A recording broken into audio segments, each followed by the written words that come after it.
Right, CrossFit Open 25.1 is here. Toby has just peeled himself off the floor from his attempt.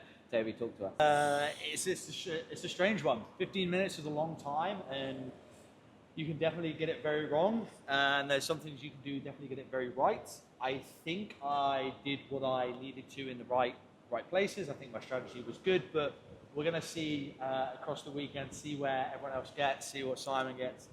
And I'll make my decision whether I think there's some changes I can make. But overall, yeah, pretty happy with how it went. Starting with some standards and rules, the major thing of note is with the dumbbell hang powerlifting. A great rule that CrossFit have implemented this year is that for the first rep, you do not need to go to the hang position first. You can pick it up straight off the floor to the shoulder and then go overhead.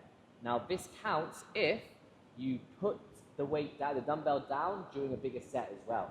Put the dumbbell down, again, you do not need to go to the hang, you can go straight to the shoulder, and then the next reps, obviously from the hang. I actually messed that up as well. I went back up to the hang and then back down for the rep a couple of times, so that's one thing I could do better, but it was only a couple of reps. So what we're also going to look at is the second rule they've done is that you can now hold the dumbbell on the way down with two hands, okay? Not on the way up, obviously, but if it is a heavy weight for you, if you're trying to go into RX and 50 pounds or 35 pounds is a lot for you, once you're overhead, you can use two hands to bring that dumbbell down. You just need to show clear separation before you go into your next rep. So you can't change and look like you're picking it up with two hands. To touch on the weights as well, RX is 50 and 35. This is in the open category. Scaled, you're looking at 35 and 20 pounds, and then foundations, you're looking at 20 and 10 pounds. Just a quick reminder, because it is easy to forget those. Lovely. Burpees. Burpees, the rules on the burpees that are important to note is this year, you do not have to have a 2-foot takeoff and a 2-foot land. Both feet need to be in the air at some moment in time, but it is not as strict as when you're taking off and landing. You can also, on that, you can turn and look at the dumbbell and jump over it forwards before you go down again. You don't have to stay laterally to the burpee the whole entire time. Same thing with the burpees as well. Jumping up, jumping down, you can step up, you can step down. Lunges, last one on the standards. This is a one I think people will get caught out with a lot. The bodyweight lunges, so in theory you can move quite quickly. However, you must reach full extension. So at the top of every rep, both legs need to be fully extended. No crab walking along the floor, nice and low. So they're the key ones we think that are going to make a big difference and you can utilize to get the best score for you. Second up, we're going to look at strategy, okay? We'll start with lunges because we just touched on them. Strategy of the lunges, we really think this is a perfect place for you guys to think about resting. As you're going through your lunges, focus on your breathing, getting as much oxygen as you can, and getting mentally prepared to attack your next set of burpees. Perfect. And with those lunges, if we work our way back up, transitions. There are a lot of transitions in this workout, particularly early on, okay? So you don't want to be wasting time. So you need to control your pace for exactly that. As Simon said, rest on the lunges so that you can come straight off them and go straight into your burpees. Move at a pace on your burpee that allows you to stand up, pick up that dumbbell, and get straight into your reps right off the bat. That leads us on to your burpee pace, which I know Simon really likes to focus on. Yeah. If your burpee pace, for example, is 4 seconds per burpee, we really suggest in practice filming yourself so you can kind of find out exactly what your burpee pace is.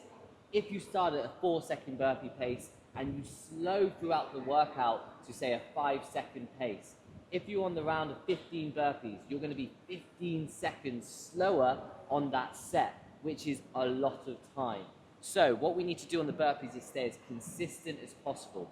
That means staying with the technique that is going to allow you to move at the same pace throughout the whole workout. If that is step back, step up, or jump back, step up, it really is dependent on you.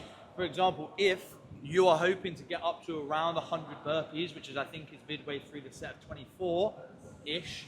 I can't do the maths exactly off the top of my head. I think that's about right. If you're at 3 seconds a burpee, that's 300 seconds. which is 5:30, which is 5 minutes. 5 minutes of burpees, okay? If you go to 4 seconds of burpees, so just a 1 second slower burpee, it will take you 400 seconds, which is 6 minutes 39-ish. It's 6.666 recurring minutes, okay? So just by being 1 second slower, you've added 1 minute and 40 of burpeeing time. So I'm not saying go fast and go at the 3 seconds. What I'm saying is find a pace that you can consistently hold for the workout so you're not falling off towards the end. Perfect. If you've got a sprint finish towards the end, that's what we suggest. Last minute, you just have to go. I think I got 10, I managed to squeeze in 10 burpees in the last 20 to 25 seconds. Yeah, maybe even quicker than that. Yeah, it was good. The last one on strategy, to alternate or to not with that dumbbell. This comes down a lot to how strong you are and how confident you are on that dumbbell. If you're confident on the dumbbell and you know you can rep out a good few reps, stay on one side for a little bit longer, okay? So you're gonna hit multiple reps. If you know that weight is significantly heavier for you, you may wanna look at alternating each rep. And in those later rounds, you may also. So example for me, when I was in the rounds of 15s, 18s, I did 5 on my right, 5 on my left, and then alternated for 5. I did that for the rounds of 18s as well. And then in the round of 21, I went to alternating for all of the reps. So have a plan, but also be prepared for it to need to change as you get into those later rounds. Yeah. Final thing, tips and tricks. This one is my pet peeve when I see burpees with people stepping up with their inside leg. As soon as I step up, that's blocking me from my jump. And I have to either do a big twist over the side, I have to get my leg up and over. Really practice coming up with the outside leg, jumping over. Up with the outside leg, jumping over as well. It's going to be so much more efficient in the long run. Yeah, nice. Now, hook grip or not. If you have big enough hands and you can hook grip that dumbbell, I would do it. It's going to save on your grip. It's going to allow you to be more relaxed, especially in the swing, in the hang position, which is going to save energy and time. And Toby, I know you like a certain position on the dumbbell. Yeah, so I don't actually hook grip. That's just my personal preference. But what I will always concentrate on, I will make sure that my hand is right up at the top on that dumbbell. So this means in my swing, I am pushing that dumbbell up and it sits nicely on my shoulder.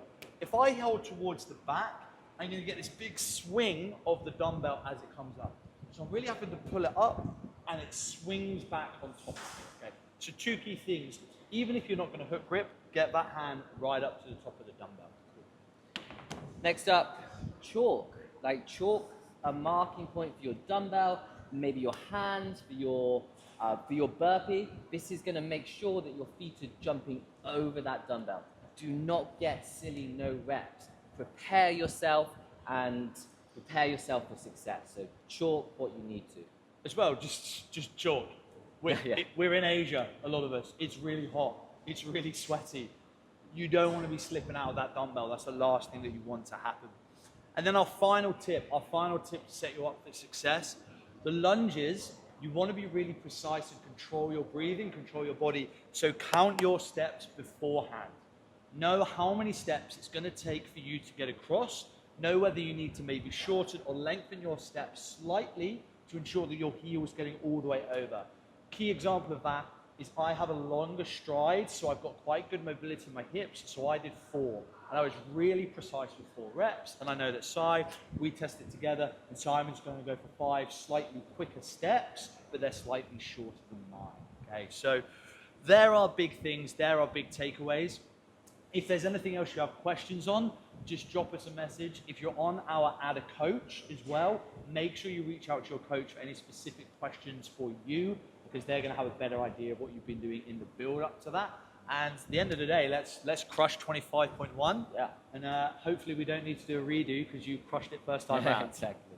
And cheat sheet will be coming your way with warm-ups, etc., pacing strategies, everything that you'll need for Fit Method athletes. And yeah, go crush it. Let's do it.